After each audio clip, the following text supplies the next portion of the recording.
Көпшілік адам айтып жатады ғой, дәрі қоспай өсірушек, қазір дәрі қосып өсіретін болған бәрі деп.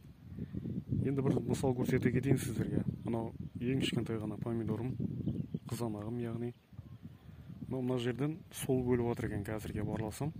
Бұны білдім не үшін өліп жатқанымда уже. Өйткені былтыр осы жерге еккен кезде құртқа әбден таланған. Естеріңізде болса, мен бұл туралы талай видео салдым.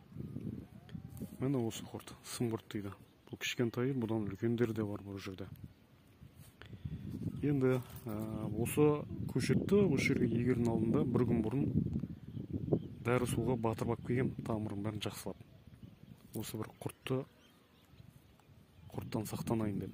Бірақ міне, көрдіңіз ба? Бәрі сақтай алмады. Енді осы бір саран ғана көріп отырмын қазір, бір-ақ үшті көрдім. Міне айтпақшы, міне тағы көрсетемін сіздерге. Міне. Жағдай өдеп атқам көрдіңіздер ма?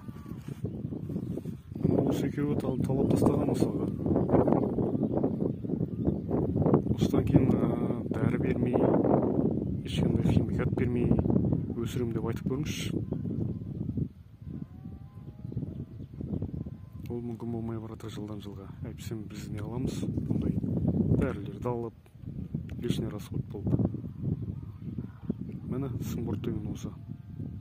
Биыл да талап жатыр.